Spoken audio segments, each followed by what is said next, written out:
everyone, Hanna is here. This is Ben, looking all Ukrainian, so you can guess the topic of today's discussion is Ukraine. And to dwell on that a little bit more, we want to talk to you about the urgent need, which being a humanitarian efforts. And you might think that this is the task of most of the NGOs. And we would agree with you. Normally we would agree with you on that. But in a recent discussion with Ben, we understood and found the answer for us why it's not the same situation as it would usually be. So Ben, would you like to explain it more? I would love to. So 3 reasons why this is a humanitarian crisis that's unlike any the world has ever seen, and hopefully is unlike any it will ever see. 1, no one thought there would be a war. 2, once there was a war, no one thought it would last. And 3, no one ever thought that for the first time in modern history that a war would be fought by an aggressor nation without distinguishing between civilian and military targets.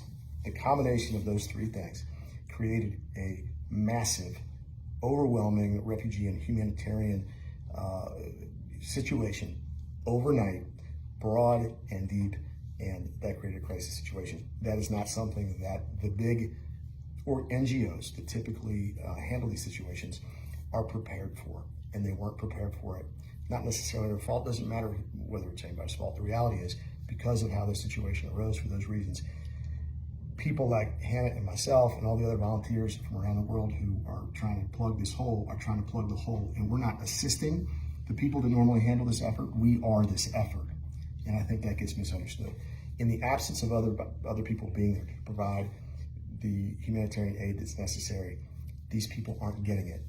That's the experience of Hanna and I on the ground. We did videos last week where we talked to people, real live human beings, who told us exactly that. We saw the sites, we saw the places we looked at. And if not people like us, then these people aren't going to get it. This was the situation back in March, and it's now June, and real human lives are at stake. And that's the situation from my perspective, Ms. Hanna. Yeah. What would you add to that? Do you disagree with that? No, absolutely. No, absolutely. I would definitely agree. What can we say? Well, I would just add this. You've made the point plenty of times, and I defer to you on this stuff. I have my observation. Look, I've been over there for a month. It's longer than most people. And then you and I spent the other time, on the ground in Kiev last week. You've been there the whole time. You've lived the war. I've seen it, and you've made this point effectively many times. The volunteers are much more effective in the aid that they distribute because it just touches people a lot quicker. There's no red tape. There's no BS. And I'm not going to use the term headline and news conference around you because we know that there's a little bit of that that's been going on. So the volunteers are able to really change lives and affect lives and really handle direct, like actual human beings right away. The problem with that is we can't cover as much ground.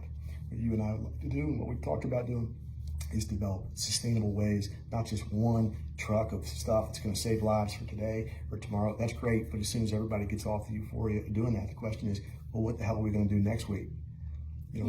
That needs to be consistent. That's what saves lives. The international aid is going to show up. The U.S. dollars, Europe dollars, all that stuff. It's going to show up at some point in Ukraine.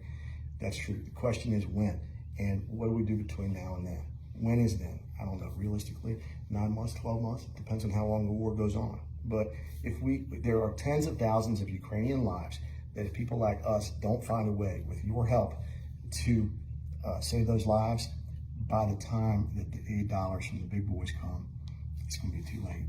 And that's what we're trying to do. Absolutely. So, we'd like to keep it short, do we not?